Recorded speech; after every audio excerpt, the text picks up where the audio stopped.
Good morning to all. Okay, today we are going to discuss figures of speech.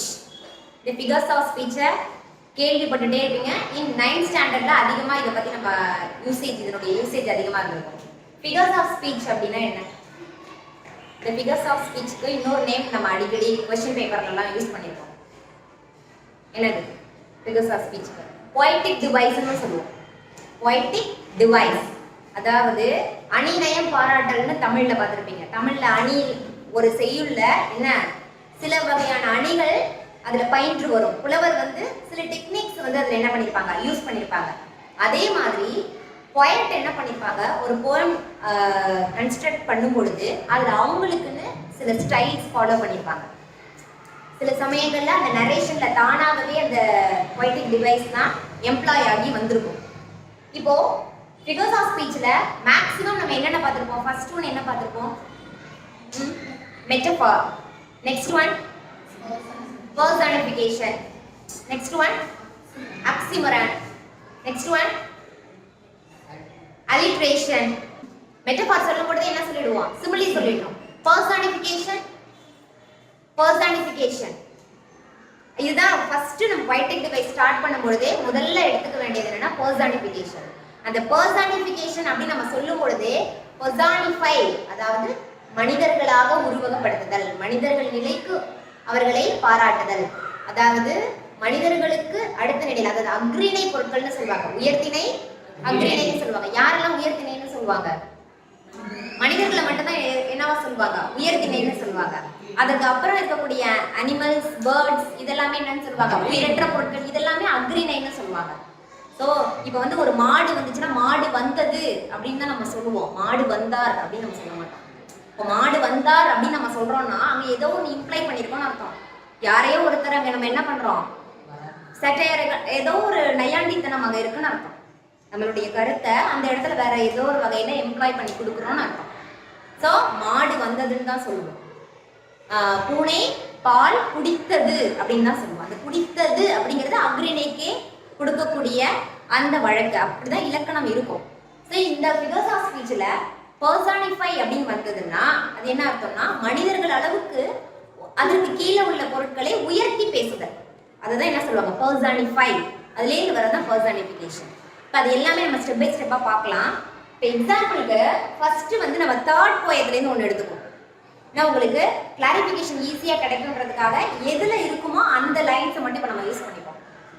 She is a lioness, don't mess with her. இது எந்த poem? Third poem. என்னது? I am everyman. Third poem I am everyman. She is a lioness, don't mess with her. இப்போ இந்த இடத்துல she is a lioness னு சொல்லிருக்காங்களா? She is a lioness னா என்ன சொல்லிருக்காங்க? She is a lioness. அவள் ஒரு சிங்கம்னு சொல்லிருக்காங்களா? சிங்கப்பெண், பெண் சிங்கம்னு சொல்லுவாங்க. அவள் ஒரு பெண் சிங்கம். லயனஸ் வந்ததுனாலே அது பெண் சிங்கத்தை தான் குறிக்கும். ஸோ எப்படி ஒரு பொண்ணை போய் எப்படி ஒரு சிங்கத்தோட எப்படி கம்பேர் பண்ணுவாங்க? ஒரு பெண் சிங்கத்தோட ஏன் கம்பேர் பண்ணிருக்காங்க? Because she has the courage, she has that bravery, she is brave. அவள் ரொம்ப தைரியமான பொண்ணு அப்படிங்கிறத சொல்றதுக்காக தான் என்ன பண்ணுவாங்க, அவள் சிங்கம் போன்றவள், அவள் சிங்கம் அப்படின்னு சொல்றதுக்கும் அவள் சிங்கம் போன்றவள் அப்படிங்கிறதுக்கும் டிஃபரன்ஸ் இருக்கு. ஆனா ரெண்டுலயுமே என்னதான் சொல்ல வரோம்? அந்த பொண்ணை யாரோட கம்பேர் பண்றோம்? சிங்கத்தோட தான் கம்பேர் பண்றோம். சிங்கத்தோட எதுக்காக கம்பேர் பண்றோம்? அதனுடைய வீரத்துக்காகவும் அதனுடைய அந்த துணிச்சலுக்காகவும் என்ன பண்றோம்? கம்பேர் பண்றோம். அப்ப கம்பேரிசன் நடக்குது. ஸோ மெட்டஃபாரும் சிமிலியும் எங்க அக்கர் ஆகும் அப்படின்னா, if we compare two things, இரண்டு விஷயங்களை ஒப்பிடும் போது, if we compare the thing with anything, எது கூட வேணாலும் நம்ம கம்பேர் பண்ணலாம். ஒப்பீடு நடக்கையில் அங்க என்ன இருக்கும்? மெட்டஃபார் இருக்கும், அப்படி இல்லைன்னா சிமிலி இருக்கும். அது எப்படி மெட்டஃபாரையும் சிமிலியையும் கண்டுபிடிக்கிறது அப்படின்னா, she is like a lioness இருக்குன்னு வச்சுக்கோங்க. அந்த போன்றவள், லைக்னா என்ன அர்த்தம்? போன்ற அப்படின்னு அர்த்தம். இப்ப லைக்னு வச்சும் கம்பேரிசன் நடக்கலாம், அப்படி இல்லைன்னா as அப்படிங்கிற வார்த்தையை வச்சும் கம்பேரிசன் நடக்கலாம். எந்த வேர்ட்ஸ்? என்னென்ன வேர்ட்ஸ் இது? Like, as. இத வச்சு கம்பேரிசன் நடந்துருந்துச்சுன்னா அதுதான் என்னது? சிமிலி. இப்போ இங்க பாருங்க, கம்பேரிசன் நடந்திருக்கு. Here we notice a comparison இருக்கு. அவளை யாரோட கம்பேர் பண்ணிருக்காங்க? லைனஸோட கம்பேர் பண்ணிருக்காங்க. பட் இங்க என்ன இல்ல? லைக்குன்னோ ஆஸ்ன்னோ இல்ல. அந்த போல போன்ற அப்படிங்கக்கூடிய அந்த வார்த்தைகள் இங்க இல்ல. அந்த வார்த்தை இல்லாமலே என்ன நடந்திருக்கு? அவள் வந்து பெண் சிங்கம் அப்படின்னு சொல்லிட்டாங்க. ஸோ இப்படி லைக் ஆஸ் இல்லாம ஒரு கம்பேரிசன் நடந்துச்சுன்னா அது பேர் தான் மெட்டஃபார். அதுனா தாமரை போன்ற முகம் அப்படின்னு சொல்றதுக்கும் தாமரை முகம் அப்படின்னு சொல்றதுக்கும் ஒரு டிஃபரன்ஸ் இருக்கு. தாமரை போன்ற முகம் அப்படின்னு சொன்னா தாமரை முகம்னா என்ன அர்த்தம்? அவருடைய முகம் எப்படி இருந்ததுதான்? தாமரை போல இருந்ததுதான். ஸோ இந்த கம்பேரிசன் தான். சிம்பிளி மெட்டஃபார் கிளாரிஃபிகேஷன் தெரிஞ்சிருச்சா? இந்த நெக்ஸ்ட் லைன் எடுத்துக்கோங்க. a symbol of power and strength. a symbol of power and strength. அவள் வந்து வலிமைக்கும் ஆற்றலுக்கும் ஒரு குறியீடு போன்றவள். அவள் தான் அதற்கு முழு உருவமாக இருப்பவள் அப்படின்னு சொல்லியிருக்காங்க. இதுல ஒரு poetic device வந்திருக்கு. அது என்னது? ரீதர்ஷன் சொன்ன poetic device தான் இதுல வந்திருக்கு. இன்னும் பெருசாலாம் நீங்க யோசிக்க வேண்டாம். alliteration, symbol, strength. இந்த ரெண்டு வேர்ட்ஸ்லயே வந்திருக்கக்கூடிய ஃபர்ஸ்ட் லெட்டர் எப்படி இருக்கு? சேமா இருக்கு. if we have the same initial sound in some words in the same line, ஒரே லைன்ல ரெண்டு வார்த்தைகளோ அதுக்கு மேற்பட்ட வார்த்தைகளோ அதனுடைய இனிஷியல் சவுண்ட் வந்து ஒரே எழுத்துல ஆரம்பிச்சு ஒரே மாதிரி இனிஷியல் சவுண்ட் இருந்துச்சுன்னா அது பேர் என்னது? அலிட்ரேஷன். புரியுதா? இப்ப அதுவே வந்து உங்களுக்கு வவல் சவுண்டா இருந்துச்சுன்னா அதை வந்து என்ன சொல்லுவாங்க? அசோனன்ஸ்னு சொல்லுவாங்க. இப்படி ஒரே மாதிரி கான்சனன்ட் சவுண்ட் ரிப்பீட் ஆனிச்சுன்னா அதை கான்சனன்ட்ஸ்னு சொல்லுவாங்க. அவ்வளோ எலாபரேட்டிவாலாம் நான் உங்களுக்கு கொண்டு போகல. என்ன மட்டும் எழுதுனா போதும். அலிட்ரேஷன். அலிட்ரேஷனை தமிழ்ல எப்படி சொல்லுவாங்க? முதல் எழுத்து ஒன்றி வருவது. என்ன தமிழ்ல? மோனை. Very good. முதல் எழுத்து ஒன்றி வருவது மோனை, இரண்டாம் எழுத்து ஒன்றி வருவது எதுகை. அப்ப நீங்க தமிழ்ல என்னெல்லாம் அணிநயம் நம்ம படிக்கிறோமோ அதுதான் எதுல எப்படி வருது? இங்கிலீஷ்லயும் அப்படிதான் வரும். ஸோ நம்ம கொஞ்சம் அதுல ஷார்ப்பா இருந்தோம்னா இது நம்ம ஈஸியா அண்டர்ஸ்டாண்ட் பண்ணிக்கலாம். இப்போ நெக்ஸ்ட் லைன் பார்ப்போம்ல. My little horse must think it square. இது எந்த போயம்? 9th ஸ்டாண்டர்ட் தான். என்ன poem? Stopping by woods. Robert Frost எழுதின ஸ்டாப்பிங் பை வுட்ஸ். இங்க வந்து ஃபிகர்ஸ் ஆஃப் ஸ்பீச்க்காக அந்த லைனை நான் எழுதியிருக்கேன். My little horse must think it square. அவர் என்ன சொல்றாரு? என்னுடைய சிறிய குதிரையானது என்னோட செயலை பார்த்து வினோதமா இருக்கே அப்படின்னு அது நினைக்கும் அப்படின்னு அவர் சொல்றாரு. இதுல என்ன poetic device வந்திருக்கு? என்னுடைய சிறிய குதிரை என்னை பார்த்து என்னுடைய செயலை பார்த்து என்ன வினோதமா இருக்கே உங்களோட செயல் அப்படின்னு நினைக்கும் அப்படின்னு சொல்றாரு. பர்சனிஃபிகேஷன். என்னது? பர்சனிஃபிகேஷன். ஏன்னா அந்த ஹார்ஸ் வந்து அவ்வளவுலாம் திங்க் பண்ண போறது கிடையாது. யாருதான் இப்படி எல்லாம் திங்க் பண்ணுவா? ஏன் இப்படி பண்றீங்க, ஏன் அப்படி செய்றீங்க, இப்படி எல்லாம் திங்க் பண்றது யாரு? மனிதர்கள் தான் இப்படி எல்லாம் சிந்திப்பாங்க. ஹார்ஸ் வந்து இப்படி எல்லாம் சிந்திக்காது. ஆனா ஹார்ஸ்க்கு என்ன குவாலிட்டி இருக்குன்னு சொல்லுவாங்க. வரப்போற கெடுதல்களை எல்லாம் கவனிக்கக்கூடிய அந்த ஒரு அசம்ஷன் அதெல்லாம் இருக்கு. நம்ம பிளாக் பியூட்டின்னு 8th ஸ்டாண்டர்ட்ல ஒரு லெசன் பார்த்தோம், ஞாபகம் இருக்கா? ஸோ அந்த மாதிரிலாம் இருக்கும். பட் இந்த இடத்துல அவர் என்ன பண்றாருன்னா தன்னுடைய ஹார்ஸை ஒரு ஹியூமன் லெவலுக்கு என்ன பண்றாரு? அப்கிரேட் பண்றாரு, மனிதர்களாக பாவிக்கிறார். அப்போ ஒரு அக்ரிணையவோ ஒரு மனிதர்களுக்கு கீழே இருக்கக்கூடிய உயிரினங்களையோ மனிதர்கள் அளவுக்கு உயர்த்தி பேசுறதுக்கு பேர் தான் பர்சானிஃபிகேஷன். பர்சன்னா இந்த இடத்துல நம்ம மனிதர்கள்னு வச்சுக்கலாம். ஸோ பர்சானிஃபை மனிதர்கள் ஆக்குதல். அதை எப்படி எடுத்துக்கணும்? மனிதர்கள் ஆகுதல். Comparing a non-living thing or somewhat degraded thing from our human being. human being க்கு நெக்ஸ்ட் லெவல்ல இருக்கக்கூடிய டவுன் லெவல்ல இருக்கக்கூடிய உயிரினங்களை எதோட கம்பேர் பண்றது? ஹியூமன் பீயிங்கோட கம்பேர் பண்றது. அப்போ my little horse must think it square. இதுல இருக்கக்கூடிய poetic device என்ன? Personification. The personification. Next line பாருங்க.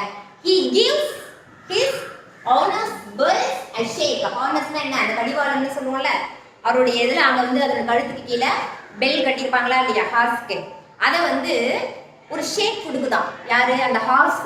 He gives his honest birds a shake. அது எதுக்கு? நம்ம சரியா வந்திருக்கோமா தப்பா வந்திருக்கோமா அப்படின்னு கேட்டு அது என்ன பண்ணுதான்? தன்னுடைய ஹார்ன்ஸ் பெல்ஸ் வந்து ஷேக் பண்ணுதான் அப்படின்னு அவர் சொல்றாரு. ஸோ இது என்னவா இருக்கும்? ஸோ இந்த இடத்துல பாருங்களேன், ஹார்னஸ் பெல்ஸ் ஷேக்ன்றாங்க. நார்மலாவே ஒரு குதிரை நடக்கும் போதோ ஒரு புல் மேயும் போதோ அதனுடைய பெல் என்ன ஆகும்? ஷேக் ஆகும். நார்மலாவே சாதாரணமா நடக்கிற ஒரு விஷயம். இப்ப இத வந்து உங்களுக்கு சிலப்பதிகாரத்துல ஒரு லைன் ஒண்ணு படிச்சிருப்பீங்க தெரியுமா? போரெழுந்தெடுத்தாரையில் வாரல் என்பன போல் மறித்து கை காட்ட அப்படிம்பாங்க. அதாவது கோவலனும் கண்ணகியும் உள்ள நுழையும் போது, இந்த மதுரைக்குள்ள நுழையும் பொழுது அங்க கொடி இருக்குமா, அந்த கொடி என்ன பண்ணும், காற்றுல நார்மலாவே அசையும். கொடிக்கிறது என்ன, கொடியோ செடியோ காத்துல என்ன பண்ணும், தானாவே அசையும். பட் அந்த புலவர் என்ன பண்றாரு, நீங்க வராதீங்க, உங்களுக்கு இங்க என்ன இருக்கு, பிரச்சனை இருக்கு, வராதீங்கன்னு அது என்ன பண்ற மாதிரி இருக்கு, தலையாட்டி அதை தடுக்கிற மாதிரி இருக்கு. இப்படி வராதீங்க அப்படின்னு சொல்ற மாதிரி இருக்கான். சோ இதெல்லாம் என்னது, அவர் தன்னுடைய குறிப்பை, தன்னுடைய கற்பனை நயத்தை என்ன பண்றாரு, சாதாரணமா நடக்கிற ஒரு நிகழ்வுல கொஞ்சம் எக்ஸ்ட்ராவா என்ன பண்றாரு, he is exaggerating. ஒரு விஷயத்தை ரொம்ப அதிகமா கற்பனைச்சு பாக்குறாங்க. அந்த மாதிரிதான் சாதாரணமா பெல் ஷேக் அதை என்ன பண்றாங்க, இந்த பாயிண்ட் என்ன சொல்றாரு, நான் வந்து தப்பான இடத்துக்கு எதுவும் வந்துட்டேனா அப்படின்னு என்ன அது கேக்குது, ஒரு ஷேக் கொடுக்குது, ஹார்ன்ஸ் பெல்ஸை ஷேக் கொடுத்து என்ன கேக்குதுன்னு சொல்றாரு. ஸோ ஒரு சாதாரணமா நடந்த நிகழ்வுல தன்னுடைய குறிப்பை ஏற்றி சொல்றது. இதை தமிழ் எப்படி சொல்லுவாங்கன்னா கற்குறிப்பேற்றாணி அப்படின்னு சொல்லுவாங்க. தமிழ்ல இருக்கா இல்லையா உங்களுக்கு, கற்குறிப்பேற்றாணிப்பாங்க. நம்மளாவே என்ன பண்றது, எக்ஸ்ட்ரா பில்டப் கொடுக்கறது சாதாரணமா நடக்கிற விஷயத்துக்கு. ஸோ இங்க அவர் இப்படி பண்ணதுனால இது இங்கிலீஷ்ல எப்படி சொல்லுவாங்கன்னா ஹைப்பர் போல்னு சொல்லுவாங்க. என்ன சொல்லுவாங்க, ஹைப்பர், இல்ல உயர்வு நகர்ச்சி அணி அப்படின்னு கூட சொல்லுவாங்க. இதை எக்ஸாஜரேட் பண்ணி உயர்வு நிலைக்கு கொண்டு போய் சாதாரணமா இருக்கிறத ரொம்ப எக்ஸலண்டா மாத்துறது. இதெல்லாம் அவங்களுடைய டெக்னிக் தான். ஒண்ணுமே இல்லாத விஷயத்தை கூட என்ன பண்ணுவாங்க, ரொம்ப அழகா அதை பொய்டிக்கா மாத்துவாங்க. அவங்க தான் பொய்ட்ஸ், அவங்க தான் புலவர்கள். ஸோ இந்த டெக்னிக் இதுக்கெல்லாம் தான் என்ன நேம், இதுக்கெல்லாம் என்ன name, figures of speech, otherwise these are called poetic devices. otherwise இதெல்லாம் என்ன சொல்லுவோம், poetic devices சொல்லுவோம். உங்களுக்கு ரைமிங் வேர்ட்ஸ், ரைம் ஸ்கீம் எல்லாம் நம்ம சொல்லிட்டோம். சரி, வேணா ரைமிங் வேர்ட்ஸ், ரைம் ஸ்கீம் ஒரு போயத்தை பார்த்துருவோமா, எந்த போயத்தை பார்க்கலாம். ரைமிங் வேர்ட்ஸ் எடுத்துக்கணும்னா என்ன பார்க்கணும், ஃபர்ஸ்ட் லைன்ல லாஸ்ட் வேர்ட்ஸ், எப்பவுமே லாஸ்ட் வேர்ட்ஸ் எடுத்துக்கணும். ஒவ்வொரு லைன்லயும் இருக்கக்கூடிய லாஸ்ட் வேர்ட்ஸ். இதுல இருக்கக்கூடிய லாஸ்ட் வேர்ட் என்ன, innate, நெக்ஸ்ட்ல strength, next stake, next fake. So இதுல எதெல்லாம் ரைமிங் வேர்ட்ஸ், ஒரே மாதிரி ரைமிங் சவுண்ட்ஸோட ஒரே மாதிரி எது, stake, fake. இங்க innate தான் வந்திருக்கு, இங்க க்குன்னு வந்திருக்கு. சோ stake, fake இது ரெண்டும் என்னது, rhyming words. Rhyme scheme, rhyming words, rhyme scheme. வேர்ட்ஸ்ன்னு கேட்டாதான் வார்த்தைகள் எடுத்து எழுதணும். அதுல ஒரு கன்ஃபியூஷன் வந்துருது உங்களுக்கு. ரைம் ஸ்கீம் கேட்கும்போது என்ன பண்ணிடுறீங்க, வேர்ட்ஸ் எடுத்து எழுதிடுறீங்க. ஸோ ரைமிங் வேர்ட்ஸ்ன்னு கேட்கும்போது வேர்ட்ஸ்ன்ற கொஸ்டின் வந்தால் தான் வார்த்தைகளை எழுதணும். ஸ்கீம்னு வந்ததுன்னா அது என்ன பேட்டர்ன், என்ன டிசைன்ல அந்த வேர்ட்ஸ் வந்து அரேஞ்ச் ஆகியிருக்கு அப்படின்னு பார்க்கணும். ஸோ இன்னேட் அதுக்கு என்ன நேம் கொடுக்கணும், ஸ்மால் ஏ தான் கொடுக்கணும். கேபிட்டல் லெட்டர்ஸ் யூஸ் பண்ணக்கூடாது. Small A. ஸ்ட்ரென்த் பி, ஏன்னா இது வேற சவுண்ட்ல இருக்கு, இது வேற சவுண்ட்ல இருக்கு, இது வேற ரைம்ல இருக்கு, இது வேற ரைம்ல இருக்கு, இதுக்கு B. Next stake, C. Fake, C. இது ரெண்டும் ஒரே மாதிரி சவுண்ட்ல இருக்கு. சோ இதுக்கு சி கொடுத்தோம்னா இதுக்கும் சி. அப்ப இதோட ரைம் ஸ்கீம் என்ன, ஏ பி சி சி. இப்படி தான் எழுதணும் ரைம் ஸ்கீம். அதுல காமா போடுறது இல்லனா அதெல்லாம் கேபிட்டலா எழுதுறது, தள்ளி தள்ளி எழுதுறது அப்படிலாம் இருக்க கூடாது. சோ ரைம் ஸ்கீம் என்ன, ஏ பி சி சி. சோ இப்படி தான் ரைமிங் வேர்ட்ஸ், ரைம் ஸ்கீம் இதெல்லாம் கண்டுபிடிக்கணும். இந்த poetic டிவைஸ், இந்த போயம் அப்ரிசியேஷன்ல நமக்கு எத்தனை மார்க்ஸ் கிடைக்குது, 5 மார்க்ஸ் கிடைக்கும். அந்த லைன்ஸையும் கொடுத்துருவாங்க. அதுலேருந்து நம்ம என்ன பண்ணணும், ஐடென்டிஃபை பண்றது மட்டும்தான். ஓகே, நோட் பண்ணிக்கணும்.